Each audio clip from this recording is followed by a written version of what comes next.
पहले खबर आती है सीएम आवास में मुख्यमंत्री नीतीश कुमार और चुनावी रणनीतिकार प्रशांत किशोर की 2 घंटे मुलाकात हुई है। प्रशांत किशोर का खंडन आता है, लेकिन शाम होते ही नीतीश मुलाकात का ऐलान कर देते हैं। फिर पीके को भी मानना पड़ता है। दोनों ने सामान्य मुलाकात बताई। अब दोनों की मुलाकात ने राजनीतिक गलियारे में अलग चर्चा छेड़ दी है। एक तरफ नीतीश धीरे धीरे ही सही प्रधानमंत्री की दौड़ में शामिल हो रहे हैं, उधर पीके बिहार के गांव छान रहे हैं। एक सप्ताह पहले दोनों एक दूसरे पर आरोप लगाते हैं, फिर मिलकर बात करते हैं। आखिर इससे फायदा किसे है? पीके अचानक नीतीश के लिए महत्वपूर्ण क्यों हो गए, इसको समझते हैं। दरअसल नजदीकियों से सीएम नीतीश को फायदा हो सकता है, क्योंकि पीके वो शख्स हैं जो नीतीश के लिए तुरूप का पत्ता साबित हो सकते हैं। उनके पीएम बनने के सपने को पूरा करने में ब्रह्मास्त्र की तरह काम कर सकते हैं। पीके के पास न सिर्फ डेटा एनालिसिस की ताकत है, बल्कि दक्षिण से लेकर दिल्ली तक के नेताओं से उनके संबंध मधुर हैं। वह एक अच्छे चुनावी रणनीतिकार हैं।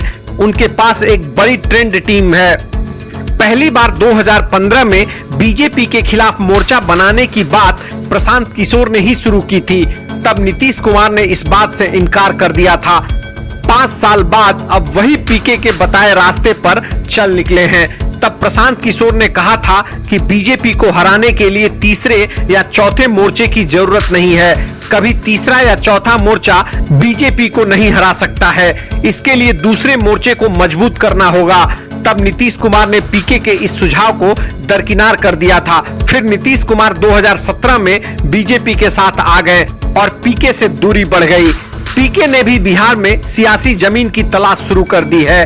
वे बिहार के हर जिले का दौरा कर रहे हैं। इधर नीतीश कुमार भी बीजेपी से अलग होकर बिहार की राजनीति से बाहर निकलने की कोशिश कर रहे हैं।